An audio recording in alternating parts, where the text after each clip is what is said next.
ओम शांति। आज 25 जून 2021 के बाबा के मधुर महावाक्य हैं और आज की मुरली में बाबा बच्चों को कहे, बच्चे सवेरे सवेरे उठ करके बाबा को याद करने का अभ्यास डालो। जितना सवेरे उठेंगे उतनी अपनी प्रारब्ध को श्रेष्ठ बना सकेंगे। साथ ही साथ बाबा ने ये भी सावधान किया है कि दुनिया में अज्ञानी आत्माओं की जो नींद है उससे ज्ञानी बच्चों की नींद आधी होनी चाहिए। तो बाबा की श्रीमत पर चल अपने लिए ही हम नई राजधानी स्थापन करते हैं। तो बाबा कहे, मन मत पर मत के प्रभाव से स्वयं को मुक्त रखो। सुनते हैं बाबा के मधुर महावाक्य। ओम शांति। मीठे बच्चे, इस समय तुम बाप के ऊपर बलिहार जाओ तो 21 जन्म के लिए तुम सदा सुखी बन जाएंगे। प्रश्न है, ज्ञानी बच्चों को अपनी अवस्था ठीक रखने के लिए कौन सी आदत पक्की डालनी चाहिए? उत्तर है, सवेरे सवेरे उठने की। सवेरे सवेरे उठकर बाबा की याद में बैठना है। ये बहुत अच्छी धारणा है।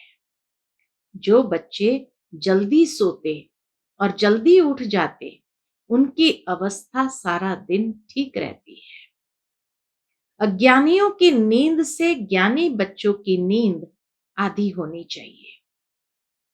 10 बजे सो जाओ, 2 बजे उठकर बैठो। आज की मुरली का गीत है, मुझको सहारा देने वाले तेरा शुक्रिया। ओम शांति। बच्चे सब सन्मुख बैठे हैं तो जानते हैं हम जीव आत्माएं हैं। यहां तो जीव आत्माएं होगी ना। जब आत्मा को शरीर नहीं है तो नंगी है, उनको अशरीरी कहा जाता है। तुम तो शरीर के साथ बैठे हो। आत्मा व परमात्मा जब तक शरीर में न आए तो बोल न सके। तुम जीव आत्माएं जानती हो, अब बाप के सन्मुख बैठे हैं, हूबहू जैसे 5000 वर्ष पहले सन्मुख आए थे। बच्चे जरूर बाप से वर्षा ही लेंगे। जानते हैं हम अपने परमपिता परमात्मा बेहद के बाप के सन्मुख बैठे हैं। क्यों बैठे हैं? क्यों बैठे हैं बेहद के बाप के सन्मुख? बाप से बेहद का वर्षा लेने। जैसे स्कूल में समझते हैं, स्कूल में बच्चे समझते हैं हम टीचर द्वारा इंजीनियरिंग बैरिस्ट्री सीखते हैं, यह एम ऑब्जेक्ट रहती है। तुम बच्चे समझते हो परमपिता परमात्मा हमको ब्रह्मा के तन से बैठ राजयोग सिखलाते हैं। भगवान वाच, यह तो बच्चों को समझाया है कि भगवान निराकार को कहा जाता है। जीव आत्माएं पुनर्जन्म जरूर लेती है। कोई भी सन्यासी से तुम पूछो मनुष्य पुनर्जन्म लेते हैं तो ऐसे नहीं कहेंगे कि नहीं लेते हैं। नहीं तो 84 लाख जन्म कैसे कहते हैं? पूछो, तुम पुनर्जन्म को मानते हो? यह तो बराबर है। आत्मा संस्कार अनुसार एक शरीर छोड़ फिर दूसरा लेती है। ऐसे कोई कोई मनुष्य 84 जन्म लेते हैं। बाबा ने कितनी अच्छी समझाने की युक्ति बताई कि अगर ऐसे कहेंगे कि ऐसे पूछेंगे कि मनुष्य पुनर्जन्म लेते हैं तो कहेंगे जरूर लेते, 84 लाख की बात सुना देंगे। लेकिन पूछो कि तुम पुनर्जन्म में मानते हो तो जरूर फिर उनको समझाना चाहिए कि आत्मा कैसे संस्कार अनुसार एक शरीर छोड़ जाकर दूसरा लेती है। ऐसे कोई कोई मनुष्य 84 जन्म लेते हैं। 84 लाख जन्म की तो बात ही नहीं। पहला जन्म जरूर बहुत अच्छा सतो प्रधान होगा, लास्ट छी तमो प्रधान होगा। 16 कला से फिर 14 कला, 12 कला होती जाएगी, पुनर्जन्म लेते रहते हैं। ऐसे कलाएं कम होती जाती, 16 कला से 14 कला, 14 से 12, पुनर्जन्म जरूर लेते हैं।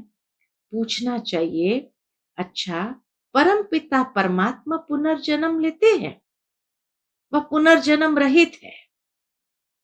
देखो ये पॉइंट बहुत सूक्ष्म है। तो पुनर्जन्म रहित है लेकिन सर्वव्यापी जरूर कह देंगे। अगर कहेंगे जन्म मरण रहित है तो फिर शिव जयंती सिद्ध नहीं होती। कहेंगे शिव जयंती तो मनाई जाती है, समझाया जाता है, हाँ शिव जयंती है, परंतु जन्म के साथ फिर मरना जिसे कहा जाता है वह नहीं है। हाँ? परमात्मा की मृत्यु नहीं, जयंती जरूर है। अगर मरे तो फिर तो पुनर्जन्म ले। बाप कभी पुनर्जन्म नहीं लेते, वह इस तन में एक ही बार आते हैं, बस फिर पुनर्जन्म में नहीं आते। परम पिता परमात्मा पुनर्जन्म रहित है, वह कभी सतो प्रधान से तमो प्रधान नहीं बनते। आत्माएं तो सब जन्म मरण में आते आते पतित बन जाती है, फिर बाप आते हैं पावन बनाने। इससे सिद्ध होता है आत्मा ही पतित बनती है, आत्मा घर से पावन आती है, फिर माया पतित बना देती है। बाप तो कभी पतित नहीं बनाएंगे, बाप कभी भी बच्चों को गंदी मत नहीं दे सकते। इस समय के मनुष्य पतित मत ही देते हैं। अब पावन बाप कहते हैं कि पतित नहीं बनो, अर्थात विकार में नहीं जाओ। रावण की मत से दुखधाम बन गया है, पहले सुखधाम था, ऐसे नहीं बाप ही सुख दुख देते हैं, नहीं, बाप कभी बच्चों को दुख की मत नहीं दे सकते हैं। बाप कभी बच्चों को दुख की मत दे नहीं सकते, माया ही दुख देती है। उस माया पर जीत पाने से तुम जगत जीत बनते हो। मनुष्य माया का अर्थ नहीं समझते, वह धन को माया कह देते हैं। कहते हैं ना, इनको माया का नशा बहुत है, परंतु माया का नशा होता नहीं।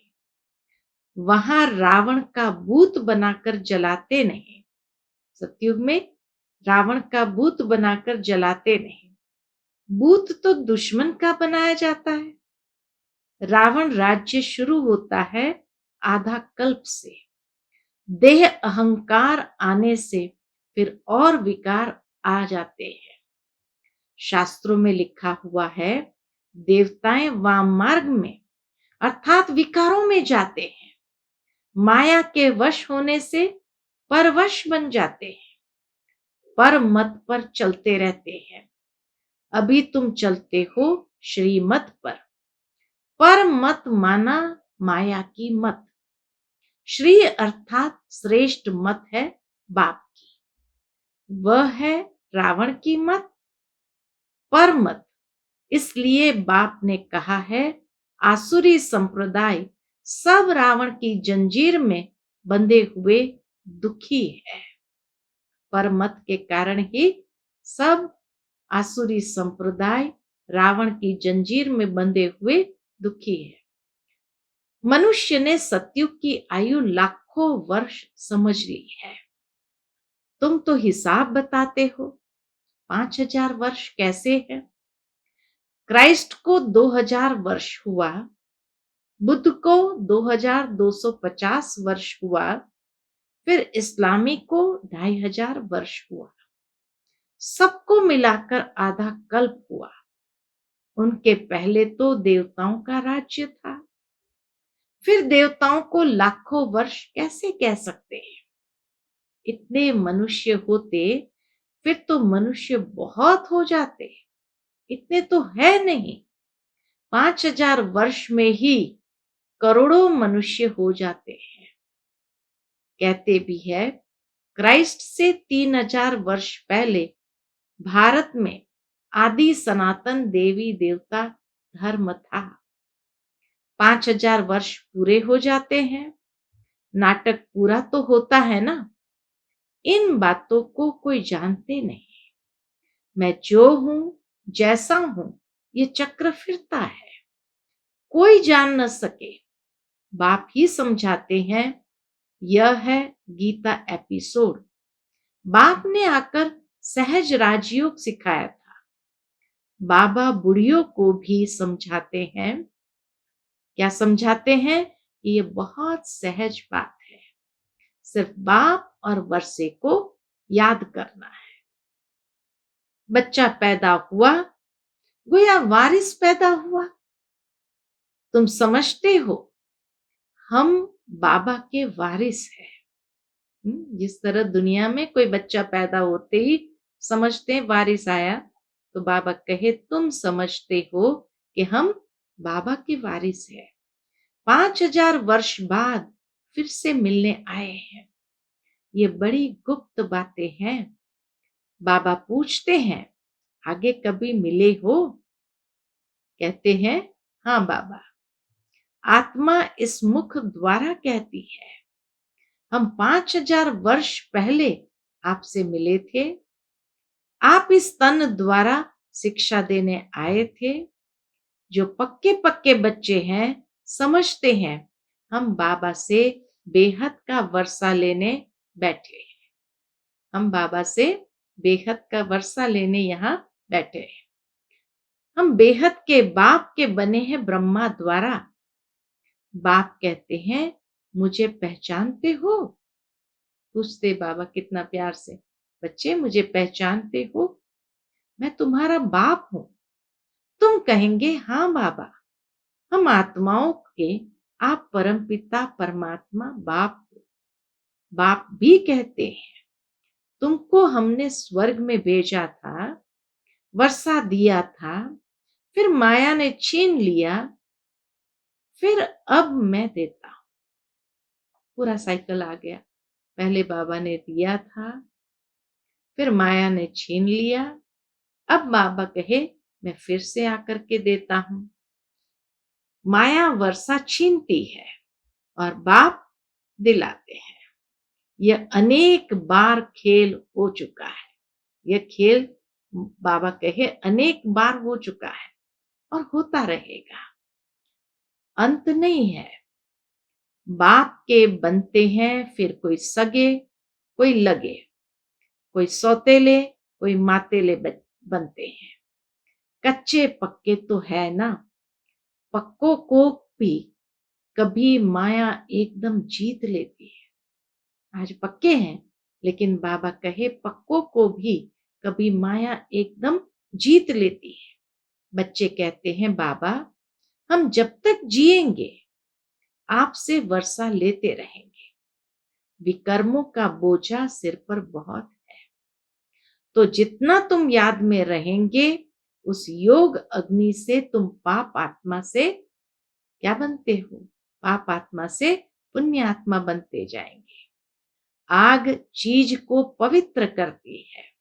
आग में कोई भी चीज डालो तो अशुद्धि जल जाती, शुद्ध हो जाती है, पवित्र करती है। तुम्हारी है योग अग्नि। यह बेहद का यज्ञ है। बेहद के सेठ ने बेहद का यज्ञ रचा है। इतने वर्ष कोई भी यज्ञ चलता नहीं है। 68 रोज का वह 1 मास के लिए यज्ञ रचते हैं। तुम्हारा यह यज्ञ तो कितने वर्षों से चल रहा है?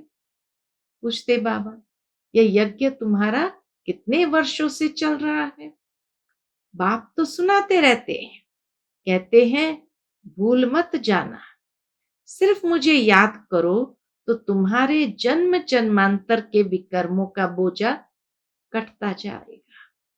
भगवान उवाच, मुझ अपने बाप को याद करो, जरूर आया हुआ है, तब तो कहते हैं ना, भगवान आया हुआ है अधर्म का समय, तब तो कहते हैं ना। बाप कहते हैं अब तुमको वापस जाना है, तुम्हारी आत्मा इस समय बहुत पतित है। अब तुम जानते हो योग से हम पावन बनते जाएंगे। तुम्हारी जो प्रतिज्ञा है, कौन सी प्रतिज्ञा, कि आप जब आएंगे तो और संग तोड़ तुम संग जोड़ेंगे, तुम पर वारी जाएंगे, स्त्री पुरुष पर और पुरुष स्त्री पर बलिहार होते हैं। यहाँ है बाप पर बलिहार जाना। शादी में एक दूसरे पर बलिहार जाते हैं ना। अब बाप कहते हैं तुमको कोई मनुष्य पर बलिहार नहीं जाना है, तुम्हारी प्रतिज्ञा है आप पर बलिहार जाऊंगी। बाबा भक्ति मार्ग की उस प्रतिज्ञा को याद दिलाते, आप हमारे पर बलिहार जाओ तो 21 जन्म तुमको सदा सुखी बनाऊंगा। कितना बड़ा वायदा है बाबा का, कि तुम एक जन्म बलिहार जाओ तो 21 जन्म तुमको सदा सुखी बनाऊंगा। कितना भारी वर्षा है। श्रीमत से तुम श्रेष्ठ बनेंगे, ये भूलो मत। लक्ष्मी नारायण का चित्र भी घर में रख दो। हम बाप से ये वर्षा ले रहे हैं, बाप परमधाम से आए हुए हैं, परंतु माया चील भी कम नहीं है।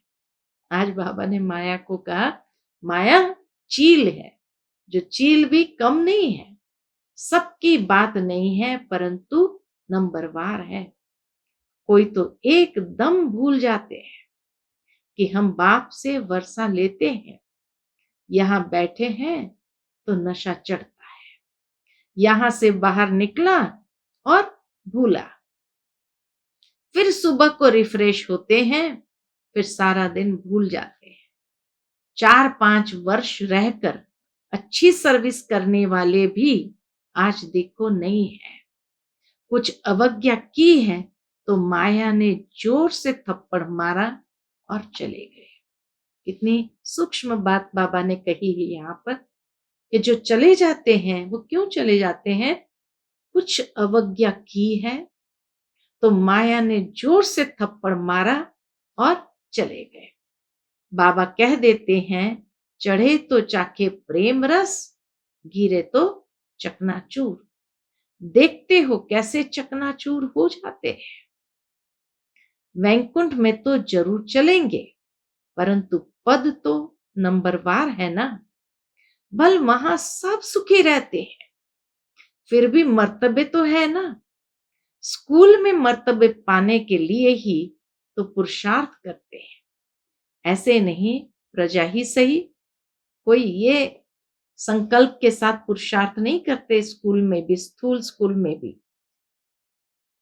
तो इसीलिए बाबा कहे यहां भी तुम्हें पुरुषार्थ ऐसा करना है। ये नहीं समझना है कि चलो प्रजा ही सही, जो तकदीर में होगा, नहीं। इसको तमो प्रधान पुरुषार्थ कहा जाता है। इसको कहेंगे तमो प्रधान पुरुषार्थ। सतो प्रधान उनको कहेंगे जो बाप से पूरा वर्षा लेने की प्रतिज्ञा करते हैं।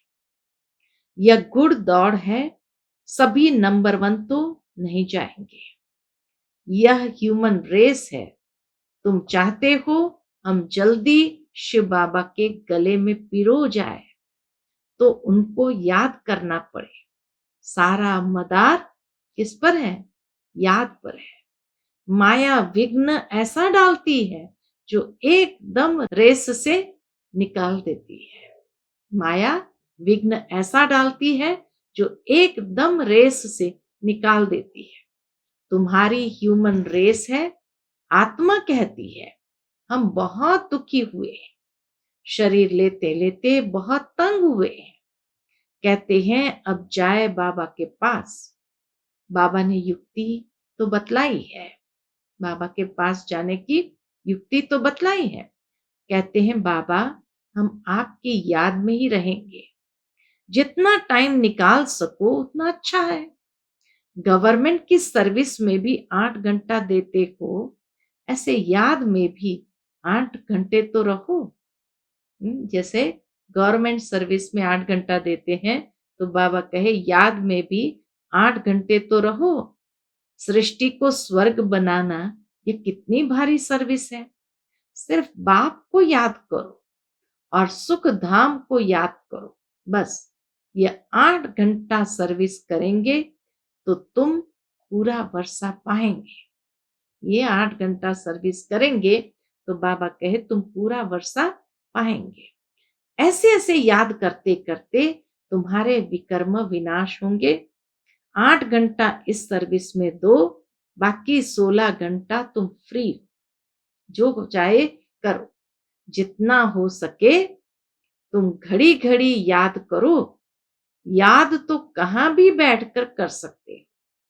सबसे अच्छा टाइम तुमको कब का है? सबसे अच्छा टाइम है सवेरे का।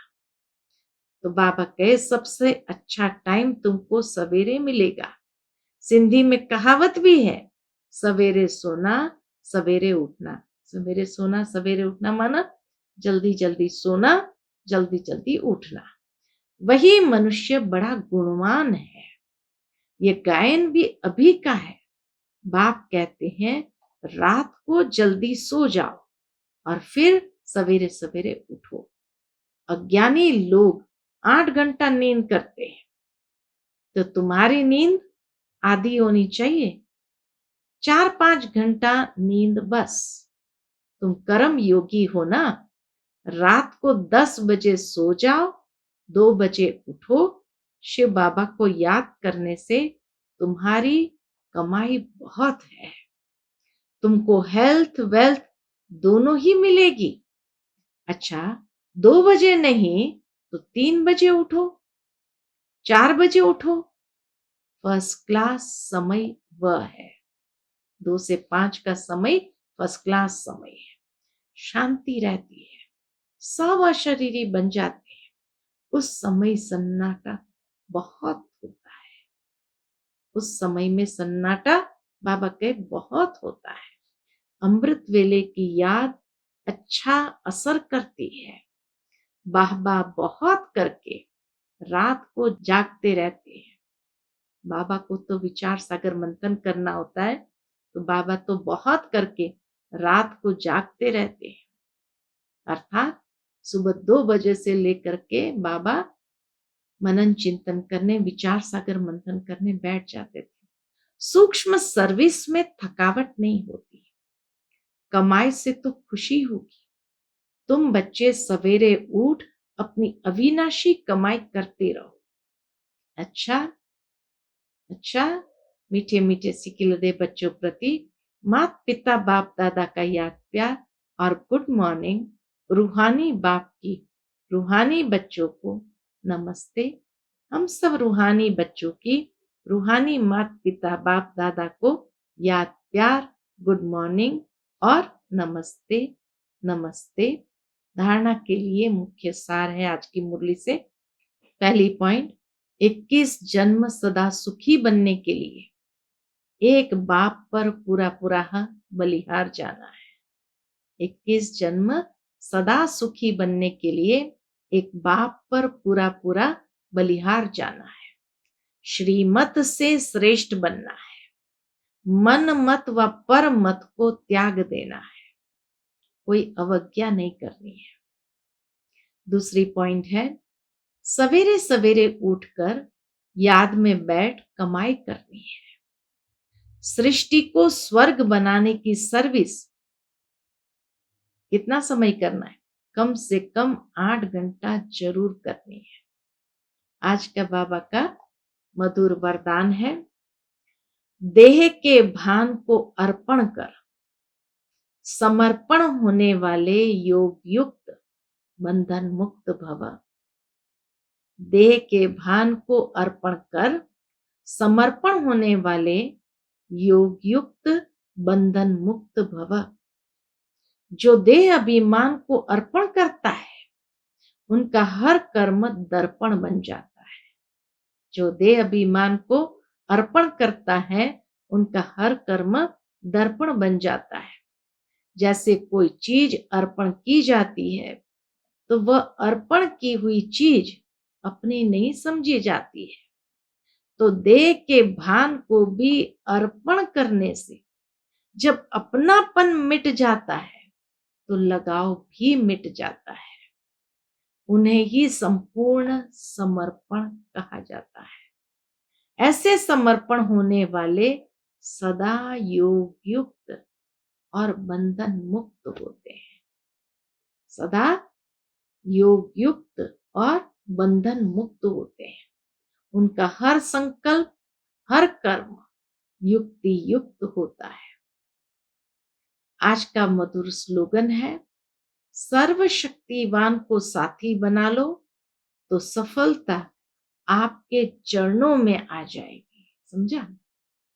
इतनी सुंदर बात स्लोगन में भी कही गई। सर्वशक्तिमान को साथी बना लो तो सफलता आपके चरणों में आ जाएगी। अच्छा, ओम शांति।